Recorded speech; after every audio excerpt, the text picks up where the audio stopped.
Welcome to this deep dive, all about hackers and penetration testing. You've sent over some really interesting excerpts and even study questions. Feels like we're going to be cracking this code together, huh? Definitely looking forward to it. Okay, so let's not just list off definitions here. We're going on a little journey through the hacker landscape, their motivations, tactics. But first, what even is a threat actor? Where do we start with that? Basically, it's anything or anyone. Yeah. That could compromise the security of an organization. Oh, okay. And the thing is, it's not always about malicious intent. Yeah. Sometimes it's just negligence. Sometimes a disgruntled insider, maybe. Makes you think about internal security practices a bit, huh? Or even like a hacktivist. Oh, right. Trying to make some kind of statement. Exactly. So it's not always a guy in a hoodie in a dark room, like the movies make it seem. Nope, not at all. It's much more complex. And speaking of complex, the stuff you send over, it talks about all these different types of hackers. Yeah. We've got the classic white hat, black hat. Mm-hmm. I'm guessing you're already familiar with those. But then it gets really interesting with the gray hat hacker. Yeah. The gray hats are kind of operating in this, ethical gray area. Yeah. They might uncover vulnerabilities without permission. Oh, okay. But their goal is usually, to improve security, Right. not to exploit it for their own gain. So they're kind of like, what, a digital Robin Hood? Yeah, you could say that. Taking from the insecure and giving back to the community. That's pretty interesting. It makes me think of another type that was mentioned, the suicide hacker. Right. Driven by a cause, not personal gain. Hmm. That's wild. What kind of situations would lead someone to that? To risk everything like that for a digital cause? I don't know. Well, it's definitely Yeah. a more extreme kind of activism, often driven by, a strong ideology. Or maybe they want to expose some kind of injustice. I guess, yeah. Their actions can be pretty destructive, but they really do force us to examine those. Yeah. The ethical and social implications of hacking. That line between right and wrong gets really blurry. It's a huge contrast to, the state-sponsored hackers that were also mentioned. Yeah, completely. The ones who are, working in the shadows, Yeah. engaging in espionage, cyber warfare on behalf of governments. Yeah.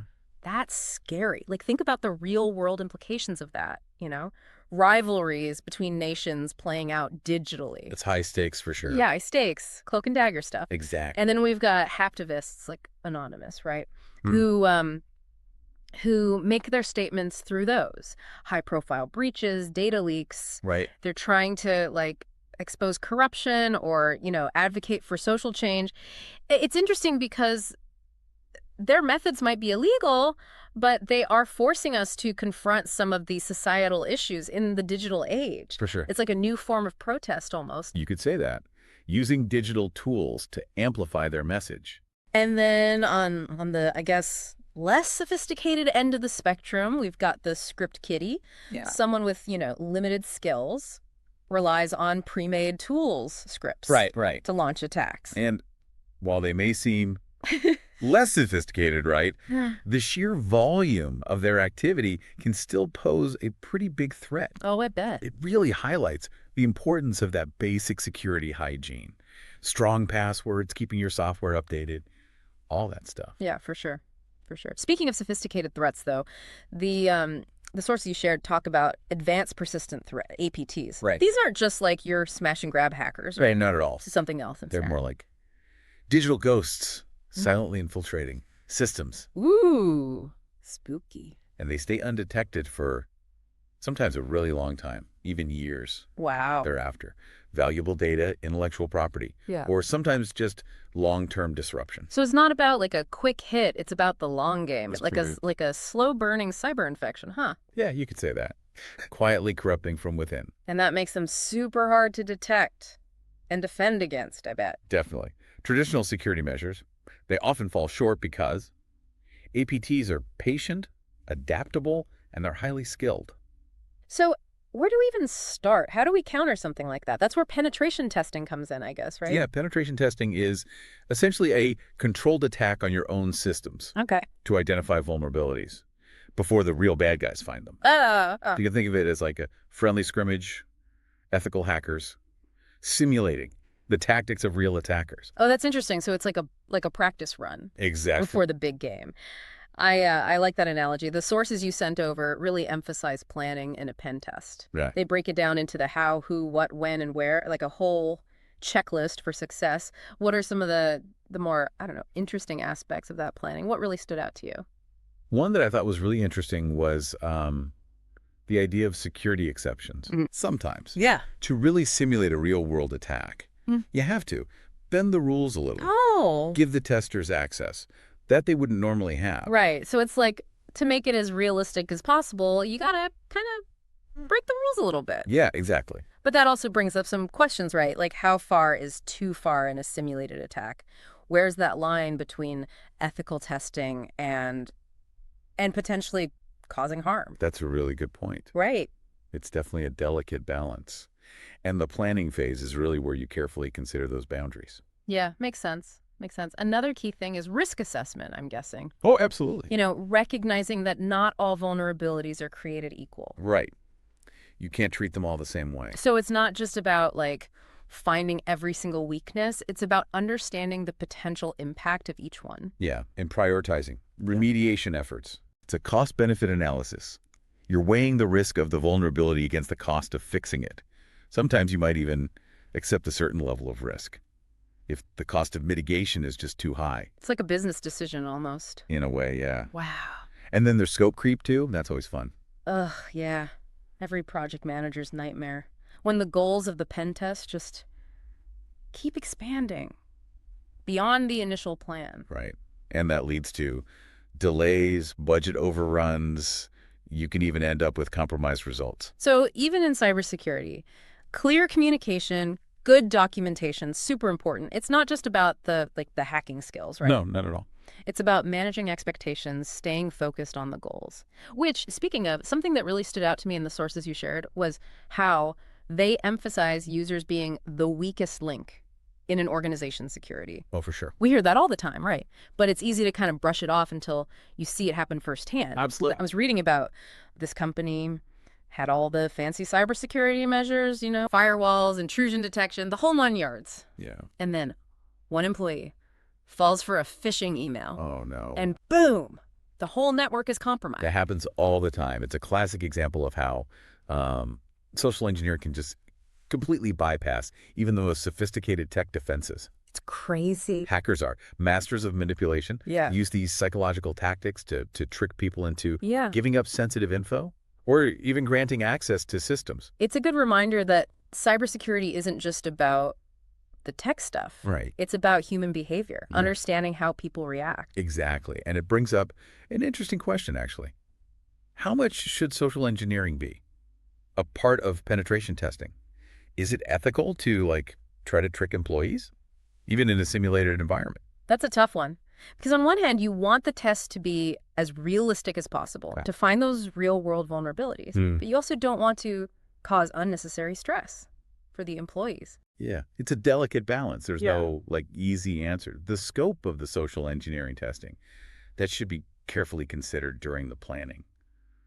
You know, take into account the organization's risk tolerance and the specific goals of the test. Right, right. I imagine there are different levels too, right? Yeah, for sure. Like, some might be pretty harmless, sending a fake phishing email to see who clicks. But then others could be more intrusive, like trying to impersonate an IT technician over the phone. Right, to get passwords. Yeah, exactly. And that's why clear communication, consent, those are so crucial. Employees should know about the possibility of these tests. Yeah. And they should be able to opt out, you know, if they're not comfortable. It's almost like a medical experiment. Kinda. You need informed consent before you can, do anything. That's a good analogy. And just like in medical research, there are ethical guidelines that need to be followed to make sure everyone's safe. Yeah, for sure. This whole conversation about ethical hacking and pen testing, it really highlights the human element of it all, you know? We've talked about all these different kinds of hackers, from the white hats who are working within the law to the gray hats who are, operating in a more ambiguous space. But even within ethical hacking, there are going to be ethical dilemmas. Right. Oh, absolutely. There are always those gray areas. Yeah. And every ethical hacker has to wrestle with these questions. Like, how far is too far when you're trying to uncover these vulnerabilities? Is it ever okay to exploit a weakness that could cause real harm, even if you're just trying to prove a point. Yeah, that's a tough one. It's like this constant balancing act, Mhm. weighing the benefits of finding and fixing these vulnerabilities Yeah. against the potential risks of exploiting them.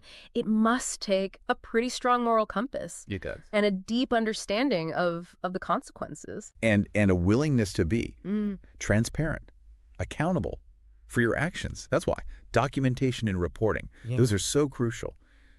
In penetration testing, every single step Mm. needs to be documented, Right. and the findings Yeah. need to be presented in a way that's actionable, understandable for the organization. Like a detective's case file. Exactly. You got to have a clear record of your methods, your findings, your recommendations. Exactly. And that record helps build trust, Mm. credibility. It shows that the test was done ethically, professionally, and it gives the organization the Yeah. info they need to improve their security. It all comes back to trust, huh? It really does. You know, one thing that's really struck me throughout this whole deep dive is how much cybersecurity has changed. Oh, yeah. It's not just about building those bigger walls, stronger locks. It's Totally. about understanding the psychology of the attackers, anticipating their moves, and constantly adapting to new threats. It's a fascinating field, constantly evolving. The threat landscape is dynamic. Attackers are always coming up with new ways to exploit those weaknesses. So Yeah. you got to keep learning. Yeah. Whether you're a security professional or just someone who uses the internet, you got to stay informed about the latest threats, trends. It's like this ongoing arms race. Kind of. Yeah, The good guys versus the bad guys, each trying to outsmart the other. exactly. And the stakes are Higher. higher than ever before. Right. I mean, we live in a world where so much of our lives is online. It's true. Our finances, our health records, even just our personal communications. A cyber attack could be devastating for individuals and organizations. Yeah, no question. So what can we do as individuals to protect ourselves in this ever-changing landscape? Well, the first step is awareness. Understand the threats. Mm-hmm. Learn about social engineering. Be skeptical of suspicious emails, websites. Like learning the rules of the road Exactly. before you get behind the wheel. You need to know what to look for, how to avoid those hazards. Mm. And just like with driving, practice makes perfect the more you learn. Yeah. About cybersecurity, the more you practice safe online habits, the better you'll be at protecting yourself. The sources you sent over also talked about strong passwords, two-factor authentication. Mhm. Those seem like pretty straightforward things that everyone can do. They are, and they make a huge difference. A strong password with two-factor, that can really reduce your risk. It's not just about protecting ourselves, though. Right. It's about protecting our families, our friends, our communities. We all play a role. Absolutely. Cybersecurity is a shared responsibility. Right. We all need to work together to stay ahead of the bad guys. This deep dive has been incredible. You know, we've explored the motivations, the tactics of hackers, the whole world of penetration testing, the ethical considerations. It's a lot. As we get to the end here, what are some key takeaways? What do you want to leave our listener with? I think Yeah. the most important thing to remember is cybersecurity is this multifaceted challenge. Yeah. It's not just about the tech. Mm. It's about people, processes, Mhm. and this constant cycle of learning, adapting. Like a big puzzle Yeah. where every piece matters, from, the tech defenses Yeah. to how people actually behave. Exactly. And like any puzzle, you got to understand how all the pieces fit together. We've looked at the different types of hackers, what drives them, their tactics. We went deep into penetration testing. Ethical hackers, simulating those attacks to find vulnerabilities. We even talked about, the ethical side of all this. It's been eye-opening, to say the least. It really makes you realize how important it is to stay informed, vigilant. Absolutely. Things are changing all the time.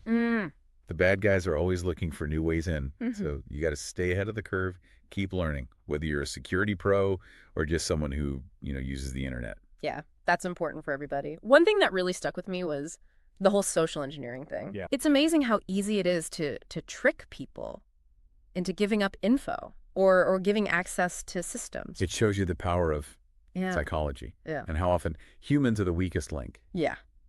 But it's not about, pointing fingers. It's about understanding that and figuring out how to deal with it. Exactly. And that's where education and training come in. You got to give people the tools Right? to recognize, resist those tactics. Right. Give them the knowledge. Empower them Yeah. to be more careful online, to be skeptical, of emails, websites, to really think before they click something. It's almost like teaching people how to spot a con artist. Exactly. To be aware of the tricks, the Yeah. techniques that are used to deceive people. And just like with con artists, the best defense is Yeah. skepticism and awareness. Being cautious. We've talked about all these different kinds of hackers, the white hats, the black hats, and the ethical side of it all, especially with penetration testing, ethical hacking. It's a fascinating field. It really requires a strong sense of right and wrong. Yeah, for sure. There's always this tension between finding and exploiting those vulnerabilities, but doing it responsibly. You got to find that balance. Weigh the benefits of finding things, Yeah. fixing them, against the risk of causing harm. It reminds you that, even in Yeah. the digital world, our actions have consequences. Real world consequences, Yeah. yeah. And that's why being transparent, accountable, Yeah, clear communication, those are all so important. they really are. Penetration testers have to be upfront about their methods, what they find, what they recommend. They need to work with organizations to improve security without breaking that trust. It's a partnership. As we wrap up here, I want to leave our listener with a few thoughts. We've learned that cybersecurity is this complex, ever-changing thing. It's not just about technology. It's about people. It's about processes. It's about constantly learning, adapting. We've seen how these ethical hackers play a vital role in finding those weak spots, helping organizations get better. And we've talked about the ethical considerations, all of that. Knowledge is power. Yeah. The more you understand about cybersecurity, the better equipped you'll be to protect yourself, your organization, your community. So, stay curious, stay informed, and stay vigilant. Great advice. It's been fantastic exploring all of this with you. It's been a pleasure. I hope this deep dive has given you some insights, a new appreciation for cybersecurity. In our digital world, remember, this is just the start. Keep learning, keep asking questions, keep diving deep. And until next time, stay safe out there.